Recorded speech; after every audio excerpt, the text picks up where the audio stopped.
Maintenant, je vais faire une application succincte directement sur la feuille pour vous expliquer comment je veux m'y prendre.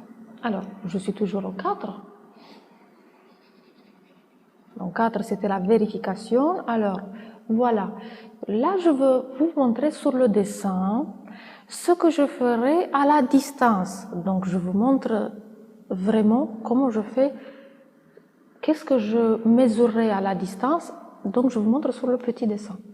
Donc, c'est-à-dire que de la distance, comme je vous avais dit que je tiens les doigts comme ça, etc., je prendrai la pointe de mon aiguille et le pouce, vous savez, comme un capteur comme ça, pour voir. Donc, je prendrai la base de mon cylindre et ensuite, je tournerai mon aiguille et je verrai de combien de fois entre à peu près jusqu'à la hauteur de cylindre.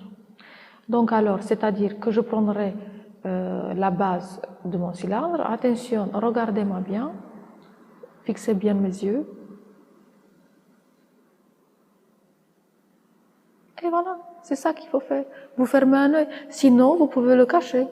Bon, moi j'ai plus de facilité sur cet œil, donc ça va pour moi. Vous voyez qu'un œil ouvert, mais attention, de l'autre côté, je le ferme bien. Donc je prends la base et ensuite je mesure de combien de fois entre en hauteur. Je lâche les doigts, je retiens ici dans ma tête combien de fois entre la base en hauteur de mon objet et ensuite j'applique sur mon dessin et je prends même avec le fusain, je dis la distance quand je mesure avec mon aiguille verte ou peu importe la couleur.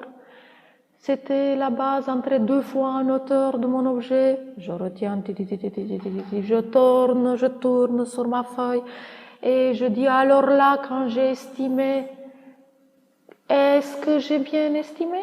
Alors on va vérifier et je prends, vous voyez, je ne tiens pas la même taille que je mesurais là. Je ne prends pas la même taille. Je m'adapte à un autre rapport, à une autre proportion. Donc je prends cette taille et je vais voir centrer presque 2 fois. Oui, ça entrait presque 2 fois. Peut-être après à moi de corriger éventuellement si ça entrait 2 fois pile, puisque c'est important d'être aussi précise. Vous avez vu, ma colonne vertébrale, il n'a presque pas bougé.